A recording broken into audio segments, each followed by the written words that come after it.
waiver in the Para case, court will enter the order. Thank you very much, Your Honor. You're welcome. Asia Crowley. Jerry Pedersen on behalf of the debtor. All right, again, the trustee has issued a no asset report, and I'm going to grant the requested fee waiver. The court will enter the order. Thank you, Your Honor. Leslie McDonald. Matt Arbaugh Yes. for the debtor, Your Honor. All right, the trustee, again, after the 341A issued a no asset report, I want to grant Ms. McDonald the fee waiver requested. The court will enter the order. Sherry Appleby. Yes, Your Honor, I am here. Mike Batlin, the trustee, Your Honor. No asset report has been filed as yet, but I note from the amended B-22 that the debtor reports $4,800 a month in self-employment income, so I'm not going to grant the fee waiver application in this case, and the court will deny the fee waiver application and enter an installment payment order. Okay.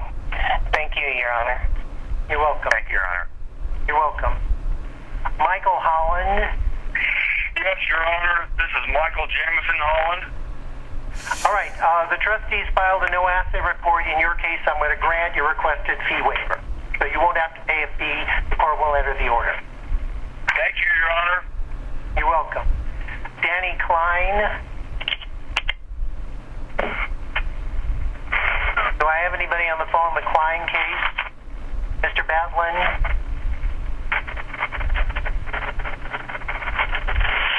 All right, I'm hearing no trustee objection to the fee waiver request, so I'm going to grant it. The court will enter the order. Gabala Annis. Bill Parker, appearing for debtor.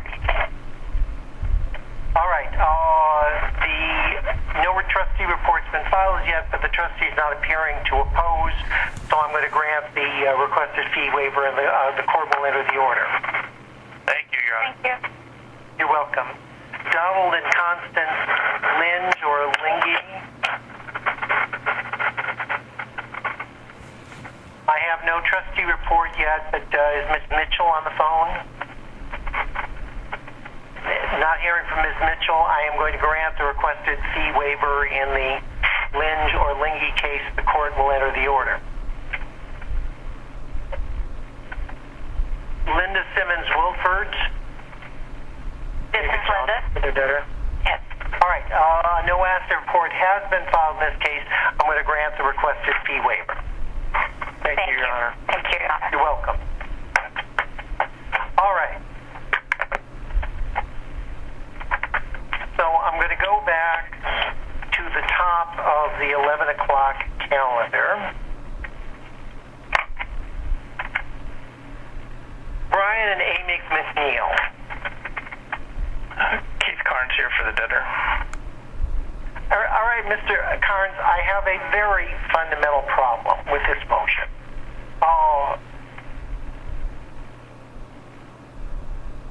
The IRS was scheduled as a creditor, but the IRS is not the target of your motion. It's the California Franchise Tax Board. They were not scheduled and were not noticed to the bankruptcy. I am inclined to deny your motion for contempt because in those circumstances, I seriously doubt whether you can ever show by clear and convincing evidence that the Franchise Tax Board violated a discharge injunction or a stay order of which they were unaware. Your Honor, perhaps I can have leave to file an amended motion. I'd spoken extensively with the Franchise Tax Board and given them documents establishing that the debtors did in fact file bankruptcy and receive a no-asset discharge. And so... But aren't there serious questions as to whether the obligations to the Franchise Tax Board are dischargeable? The Franchise Tax Board and I have been discussing that, and perhaps that this could be handled as well would be to file a complaint to determine dischargeability. That might be better. So I think what I will do, based on what I'm hearing, is that I'm going to deny the motion for contempt without prejudice, and then we'll see what happens with regard to future pleadings. But just a word for the wise. I would not file these motions with guns blazing and then state in the motion that, well, we scheduled one creditor, but we're pursuing another one. That does not exactly establish credibility with the court. Just a little helpful hint. I apologize, Your Honor. That's all right. I'll deny the motion for contempt without prejudice, and we'll see where it goes. All right, and the court will enter the order. Russell and Cassiana Trapp. Kyle Schumacher for the debtors. All right. This is a different situation because it's a motion for contempt. Is actually the order to show cause, rate violation of the stay for not returning garnished funds. I noted from the docket that no response had been filed. Any communications with the creditor, Mr. Schumacher? There have been none. I mean, we've attempted, but they've not responded to anything. All right. Well, here's what I'm going to do. We'll need an evidentiary hearing to establish the amount of damages, the amount of attorney's fees and costs applicable, and potential punitive damages to be awarded. How much time do you need to prepare for that? 60 days, please. All right. So I'm assuming that I don't need more than a couple of hours. What do I have in an August, mid to late August time frame?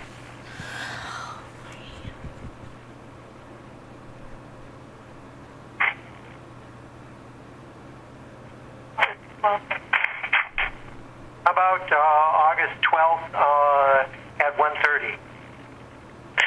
That would be great. All right, so we'll set the final evidentiary hearing to determine damages and fee awards, et cetera, August 12th at 1:30, and we'll need to send notice not only to Mr. Schumacher and the debtors, but to the subject creditor. This will be their last chance to get real.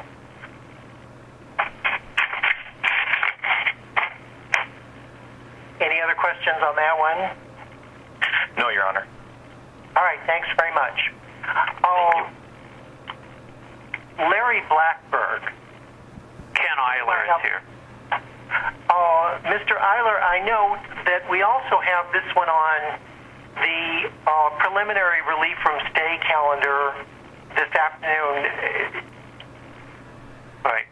And that was done intentionally. We had a prior hearing on a stay relief motion, and I thought Ms. Auspis might be on the line, but the idea was that if the sale is approved, as I've noticed it for hearing today, then we're prepared to close that sale later this week or first of next week. And what I said to Ms. Auspis is that I would consent to a 30-day stay relief, entry of an order granting stay relief within 30 days, and we'd certainly close it within that period of time. I've been informed by the title company that everybody's ready to go, but for the time it takes to shuffle paperwork back and forth, we could probably close tomorrow, but and if U.S. Bank on this, the loan on which they've moved for relief from stay and in which they filed a response to your notice of intent, they're going to get paid in full, correct? That is correct. Well, then I'm going to approve the sale, and I'm assuming your resolution on the motion for relief from stay is going to work, but because I don't have Ms. Ostis this morning, and I know I'll have her on the calendar this afternoon, I will call it again this afternoon on the regular relief from stay docket, but advise that I've approved the sale, pay her client in full, and that you're willing to grant relief from stay effective 30 days hence, and we should be done. Yes, and I may not be on that call. In the emails I exchanged with Ms. Ospis yesterday, I was left with the impression that she would call in or give me a stipulated order. I haven't gotten the stipulated order yet, so she'll be on the line. But actually, what actually happened on preliminary relief from stay day is that my beloved courtroom deputies get the notices of settlement between the hours of 11:30 and 1:25. I apologize for that. Well, that's not, that's just, that is life. We prepare for these hearings, and that's what happens. So it's not surprising we haven't heard from Ms. Ospis yet on this one, but we may yet.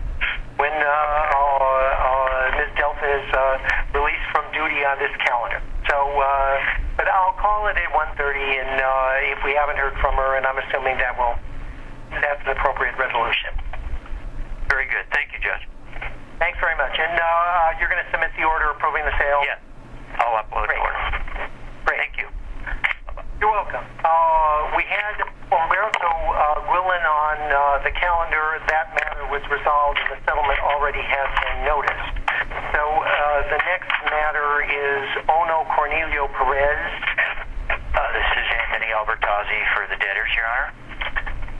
Miles Monson for Oregon Community Credit Union. All right. Have the parties been talking? Where are we? Yes, Your Honor, we have been talking. We're doing some negotiations, and we'd like to have this reset for another preliminary hearing. That's fine. How far out? I would say 60 days would probably be good. I would hope the parties could come to agreement as to the value of this 2002 automobile, wondrous though it may be, but okay. I'll do that because, frankly, I would prefer not to cost either side much, if any, money. I'd prefer the money be used to redeem the car. So about 60 days out, what do I have in August to give them? August 12th, all right, at 11 o'clock? yes, and that's a Wednesday. All right, August 12th, which is a Wednesday, at 11 o'clock for a further preliminary hearing. That'll work. Thank you, Your Honor. You're welcome.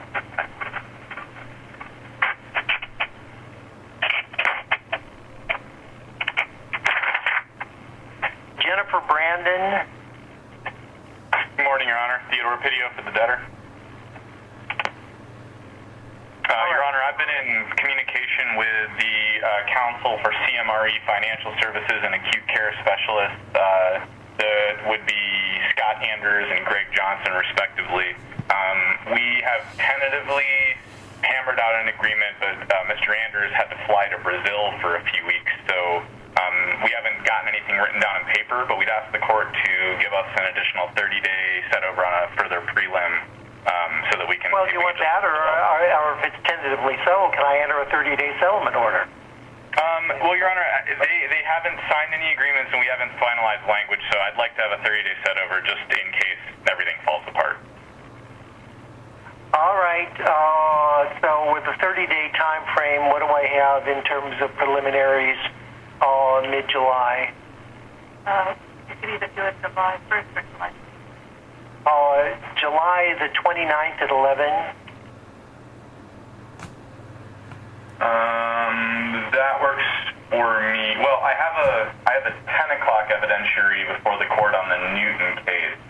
I probably won't be a problem. Who's the judge on that one? That one is a Brown case, so I don't want to have any conflicts, Your Honor. How about August 5th? August 5th. August 5th at 11 a.m., further preliminary hearing on the motion for contempt. Thank you, Your Honor. You're welcome. Have a good afternoon. Thank you. Mintron and Kathy Pham. Ken Baker for the debtor. My name is Linh Thị Minh Trần. Just. All right. I'm going to address this to Ms. Tron, Lintron. First of all, with respect to the motion for interpreter services, this is a civil matter, and there is no money in the bankruptcy court, in the judiciary budget for that matter, for interpreter services. So I'm going to deny the motion on that basis. Now, this is a Chapter 7 case. The debtors, in their statement of intent, indicated they were going to surrender the subject property. I don't recall whether the debtors indicated there was any co-owner of the subject property. A motion for relief from stay was filed. The creditor indicated in the motion that the debtors were $97,000 in default of their obligations under the trust deed for payment, in excess of $97,000 actually, and no response was filed within the required response period to set a hearing. Accordingly, a default order was submitted, and a default order granting relief from stay has been entered. Now, that's the status of the matter. Ms. Tron. Just can I tell you the first thing? My name is Linh Thị Minh Trần. I'm the joint owner with the Cathy Hưng Phạm and Movie2 of the property 12542 Southeast Capella Court, Happy Valley, Oregon 97086, with the right of the survivorship. Cassie Fan, she says she is a representative attorney of the Duchess Bank GSAA 2006 Home Equity 2016.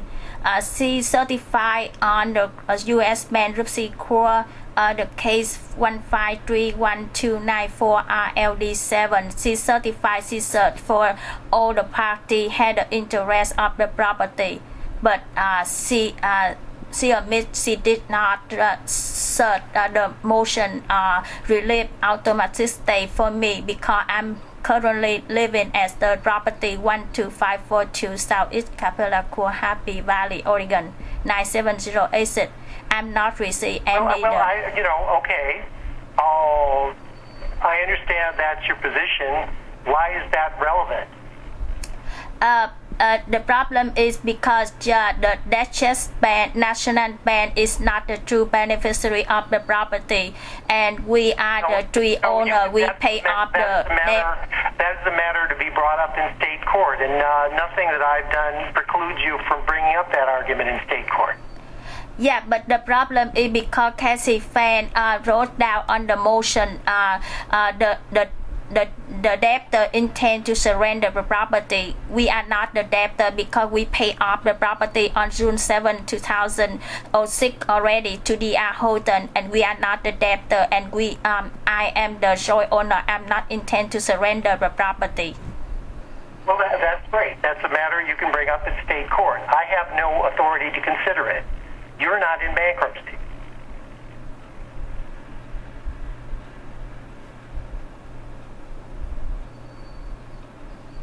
So you have your remedies available under state law in state court to protect whatever rights you have with respect to the property.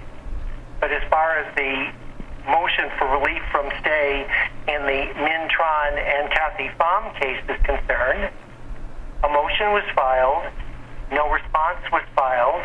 The debtors indicated they were going to surrender the property. When no response was filed within the response period, relief from stay was granted. So you can proceed to protect your rights in state court. Yeah, but there are because no longer any rights relevant in bankruptcy court. But the reason I want to explain for you because the reason there no response on the motion because I had never received the motion from Cassie Fan. Well, the reason that you didn't receive it is because they didn't list you as a co-owner, and the creditor served the debtors, understanding that it was the debtor's intent to surrender. No response was filed. Relief was granted. It's done. That order at this point appears to be final. Cassie. You have rights in state court, and I encourage you to go to state court to vindicate your rights. Yes, but just Cassie Fancy know the property had a 3 owner. The property 12542 had a 3 owner, but she did not. She ignored and she just certified dishonor on the court. She didn't know I'm the sole owner of the property. She knew it. Well, that's wonderful. You may pursue your rights in state court, but your rights are irrelevant to what I did in this Chapter 7 bankruptcy in this court. You're not the debtor. I'm not the debtor because I pay off June 7, 2006 already, the property. Great. So if you've paid off the loan that they claim is delinquent by $97,000, you can establish that to state court and they have no right to foreclose.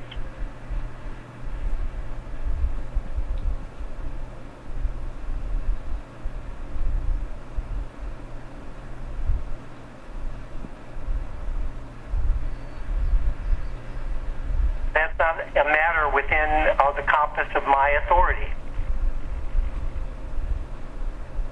So I'm merely explaining that to you, and nothing I did here in relation to Mintron and Kathy Phom's case relates to your specific rights with regard to the property.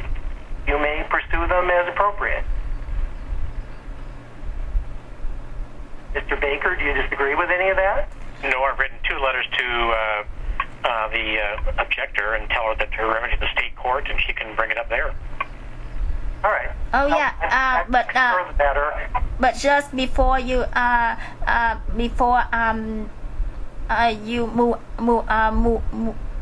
move forward, so I just want to let you know Min Yu Zheng and Cathy Hung Pham, the both of them had a medical record history about the Alzheimer and depression, about the mental health problem. So that's why they fill out the form, but it's not accurate. I just let you know the information they fill out on the form bankruptcy is not accurate, because they had a medical history about a mental health problem. I just want to let you know. All right, well, thank you for letting me know. But the motion for relief from stay was filed, an order was entered because there was a default in response, and nothing you filed would indicate to me that that order was inappropriately entered, so I'm not going to disturb it. Any other questions? All right, thank you very much. Is there anybody else on the line? Casey Stanford, like this, Your Honor, I understand and thank you. Okay. Thank you.